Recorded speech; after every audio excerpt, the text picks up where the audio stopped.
Good morning, students. Welcome to all of you on our online classes. और आज हम लोग चैप्टर 2 का जो एक्सरसाइज 2 का बचा हुआ क्वेश्चन था उसमें आगे बढ़ेंगे।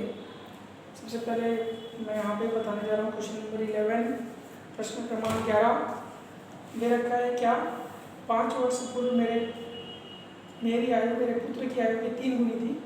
10 वर्ष पश्चात मेरी आयु मेरे पुत्र की आयु की दुगनी हो जाएगी। मेरे पुत्र की वर्तमान आयु ज्ञात कीजिए। इस टाइप से दे रखा है। तो यहाँ पे देखिए कैसे लेंगे। Let my present age is X year and my son's present age is Y year. मतलब माना मेरा उम्र है x वर्ष तो मेरे पुत्र को उम्र कितना है y वर्ष है। तो 5 साल पहले मेरा उम्र कितना होगा x - 5 और मेरे पुत्र का उम्र कितना होगा y - 5 होगा कि नहीं होगा। 5 साल पहले में घटाना पड़ता है, याद रखना। इस कंडीशन में जो मेरा उम्र है वो मेरे पुत्र की उम्र का 3 गुना है। मतलब उसमें 3 मल्टीप्लाई कर देंगे। देखो 3 मल्टीप्लाई कर दिए ना। उसके बाद 3y इधर ट्रांसफर करेंगे तो माइनस प्लस इधर आएगा तो माइनस और ये माइनस है इधर जाएगा क्या हो जाएगा प्लस। दोनों को सब्ट्रैक्ट करेंगे कितना बचेगा माइनस का 10। x - 3y कितना आ गया माइनस का 10। Question number first. और 10 वर्ष बाद मेरा जो उम्र है वो कितना होगा x + 10 और मेरे पुत्र का उम्र कितना होगा y + 10। तो इस कंडीशन में 10 वर्ष बाद मेरा जो उम्र है मेरे पुत्र की उम्र का 2 गुना हो जाएगा। इसमें 2 गुना कर देना इनको y और फिर 20 इस 2y इधर ले आओ इधर प्लस इधर आएगा तो माइनस 10 इधर प्लस इधर आएगा तो माइनस सब्ट्रैक्ट करके 10 बच जाएगा। ये समीकरण 2 ये समीकरण 1। अब इनको हल करके आपको x और y का मान ज्ञात करना है। इतना तो कर ही सकते हो, सो सिंपल। ओके चलिए इसके बाद हम देखेंगे सेकेंड क्वेश्चन।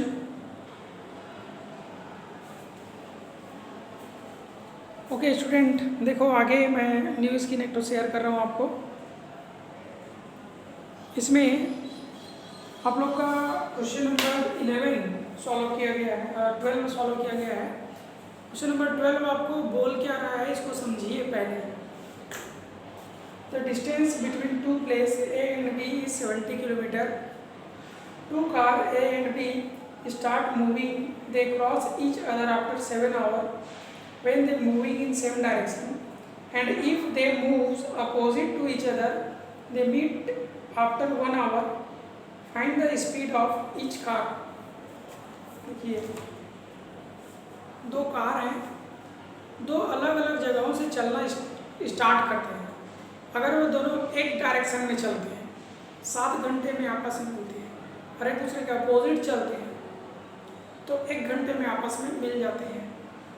हम लोगों को क्या निकालना है, उनकी एक्चुअल स्पीड कितनी है ये निकालना है। मैं इसको पहले से यहाँ पे लिख करके रखा हूँ ताकि टाइम कम लगे और तुम समझ जल्दी जाओ। और सबसे मैं इसको सिर्फ इंग्लिश में लिखा हूँ क्योंकि इसमें बहुत ये थोड़ा लंबा क्वेश्चन है, थोड़ा लंबा चौड़ा इसको सॉल्व करना पड़ेगा, इसीलिए मैं इंग्लिश में ही लिखा हूँ। हिंदी लिखने की जगह नहीं था। तो सबसे पहले देखो गिवन क्या है, A B is equal to 70 kilometre. A और बी इन दोनों के बीच का डिस्टेंस जो है वो 70 किलोमीटर है। ठीक है। Let first car started from A and second car started from B. माना पहला कार ए से चलना प्रारंभ करता है, दूसरा कार बी से चलना प्रारंभ करता है। ये देखिए ये पहला कार ए से चलना प्रारंभ कर रहा है, दूसरा कार बी से चलना प्रारंभ कर रहा है। and meet to each other at C when they moving in same direction। अगर ये दोनों एक साथ चलते हैं तो इस पॉइंट C पर आपस में मिलेंगे कितने समय बाद 7 घंटे बाद। मान रहे हैं कि एक कार A से चलता है दूसरा कार B से चलता है, दोनों एक ही दिशा में जा रहे हैं तो ये दोनों पॉइंट C पर एक दूसरे से मिलेंगे वो भी 7 घंटों के बाद। अब मान लो कि x की वैल्यू पहले कार की जो स्पीड है x है, दूसरे कार की स्पीड क्या है y है। ठीक है। तो स्पीड इज इक्वल टू होता है distance upon time, distance upon time.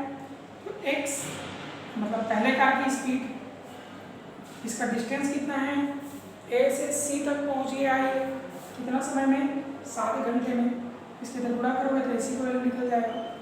दूसरा कार का स्पीड y है और ये कहाँ से कहाँ तक गया, B से C तक गया, तो BC इसका डिस्टेंस है और कितने समय में, 7 घंटे। इसके इधर गुणा कर दो तो AC का वैल्यू निकल जाएगा 7x, BC का वैल्यू निकल जाएगा 7।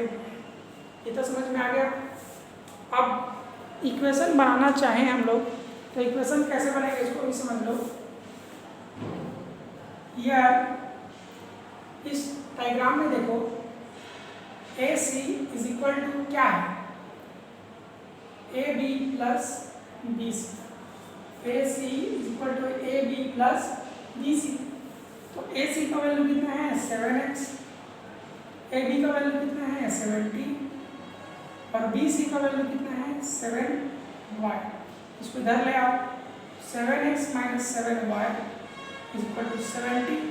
दोनों में से 7 को कॉमन निकाल लेना, x minus Y is equal to 70, x minus Y is equal to 10 आ जाएगा। इक्वेशन नंबर क्या निकल गया आपका फर्स्ट, डिवाइड कर देना 7 से। तो इस तरह से समीकरण एक आपका बन जाता है। ओके, एक बार और इसको समझ लीजिए। दो कार है, एक ए से चल रहा है, दूसरा बी से चल रहा है और एक ही डायरेक्शन में चल रहा है। जब ये दोनों एक ही डायरेक्शन में चलेंगे तो एक दूसरे को कहाँ पे मिलेंगे, सी पर मिलेंगे। मान लो x का जो स्पीड है, चाल है वो x है, y का चाल कितना है, दूसरे का चाल कितना है, y है। तो स्पीड बराबर होता है डिस्टेंस अपॉन टाइम। पहले की स्पीड x है, x is equal to distance, कितना डिस्टेंस कवर कर रहा है वो a से c तक, कितने घंटे में, 7 घंटे में। इसके अंदर गुणा कर देना तो ऐसे को निकल जाएगा। दूसरे की स्पीड है y, वो कितना डिस्टेंस कवर किया, BC डिस्टेंस कवर किया, कितने घंटे में, 7 घंटे में। इसके अंदर गुणा कर देना BC निकल जाएगा।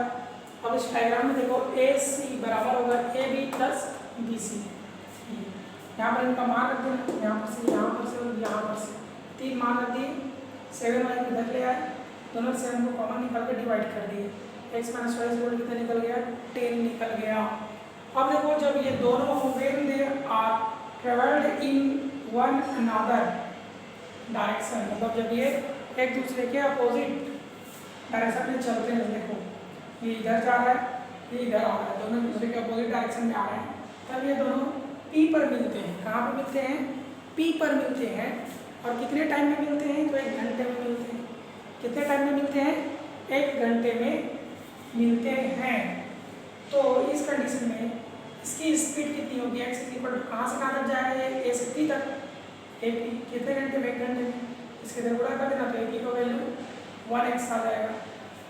दूसरा यहाँ पर देखो इसकी स्पीड y है, तो y इज इक्वल टू ये कहाँ तक तय किया, B से P तक का डिस्टेंस तय किया, तो BP कितने घंटे में किया, 1 घंटे में किया, तो BP का वैल्यू कितना आ जाएगा, 5। अब हियर यहाँ पर समझो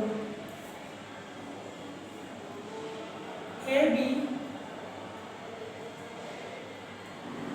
या इसको लेना AP plus BP is equal to कितना, AB और BP दोनों को ऐड करेंगे तो किसके इक्वल आएगा, AB के इक्वल आएगा। AB का वैल्यू है x, BP का वैल्यू है y और AB का वैल्यू है 70। ये समीकरण बन जाएगा आपका दूसरा। ये AP, ये BP और ये AB। इस तरह से पहला समीकरण और ये बन गया आपका दूसरा समीकरण। इन दोनों को आपस में सॉल्व करके आप x और y का वैल्यू फाइंड आउट करोगे। हिंदी मीडियम वाले का हिंदी में मतलब जो मैं बताया हूँ उसको लिखते जाओगे, ठीक है। कुछ भी नहीं लिखोगे, जैसा मैं बोलते गया हूँ उतना ही लिखते जाओगे। ये आप लोग का था क्वेश्चन नंबर 12। अभी हम लोग देखेंगे क्वेश्चन नंबर 3। इसको भी मैं राइट करके पहले आप लोग को बाद में समझाऊंगा, पहले लिख ले रहा हूँ, ठीक है। चलिए देखिए इसको, ये तुम लोग का क्वेश्चन नंबर 13 है। सब student are present on 2 room A and B. When 10 students of A moved to B, the number of students in both the room became equal. And when 20 students of B moved to A, the number of students in A became twice और number of student in B, find the number of student of each room. देखिए 2 कमरे हैं, एक कमरा है ए और दूसरा कमरा है बी, एक कमरा है दूसरा कमरा है बी। जब पहले कमरे से ए से 10 स्टूडेंट दूसरे कमरे बी में जाते हैं तो दोनों में विद्यार्थियों की संख्या बराबर हो जाती है, स्टूडेंट्स इक्वल हो जाते हैं। और जब बी से 20 स्टूडेंट ए में आ जाते हैं तो ए में जो स्टूडेंट है वो बी के स्टूडेंट के डबल हो जाते हैं। ये कहना है क्वेश्चन का। हमको उन दोनों रूम में कितने स्टूडेंट है ये फाइंड आउट करना है। तो देखिए, let the number of student in room A is x. मान रहे हैं कि रूम ए में कुल कितने स्टूडेंट हैं, एक्स स्टूडेंट हैं, and number of student in room B is Y. और कमरे बी में कुल विद्यार्थियों की संख्या कितनी है, वाई है। ठीक है, कमरे ए में विद्यार्थियों की संख्या ए और कमरे बी में विद्यार्थियों की संख्या वाई। इसमें एक्स है, इसमें कितनी है, वाई है। इतना मान रहे हैं। और देखो, on transferring 10 student from A to B, जब 10 विद्यार्थी कमरे ए से कमरे बी में गए तो number of student in room A, मतलब कमरे ए में विद्यार्थियों की संख्या बराबर कितना होगा, x माइनस 10 होगा। ए से बी में गए तो ए में जो विद्यार्थी थे वो कम हो गए, कितने कम हो गए, 10। और number of student in room B, मतलब कक्षा जो सेकेंड कमरा था कमरे बी में विद्यार्थियों की संख्या y प्लस 10 हो जाएगा, 10 एक्स्ट्रा आ गए ना वहाँ तो प्लस 10 होगा। इस कंडीशन में दोनों के जो स्टूडेंट हैं वो इक्वल हो जाते हैं, तो दोनों को इक्वल कर देना, इक्वल करके y को ट्रांसफर कर देना, माइनस 10 इधर ट्रांसफर कर देना, तो x माइनस वाई इक्वल कितना आ जाएगा, 20 आ जाएगा। इसको इक्वेशन फर्स्ट। अब दूसरा कंडीशन ये है, जब b से स्टूडेंट a में आ जाएंगे और transferring 20 student from B to A, इस स्टूडेंट बी से ए में आने पर number of student in room में, मतलब कमरे ए में विद्यार्थियों की संख्या कितनी होगी, x प्लस 20, और कमरे बी में विद्यार्थियों की संख्या कितनी होगी, y माइनस 20। x प्लस 20 होगा, यहाँ पे क्या होगा, x प्लस 20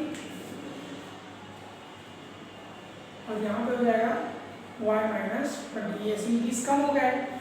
इस कंडीशन में ये जो है इसका डबल है, तो x plus 20 is equal to क्या होगा, 2 इंटू वाई माइनस 20। इसमें कम हो जाएगा, इसमें 2 मल्टीप्लाई करेंगे तब वो इसका इक्वल आएगा।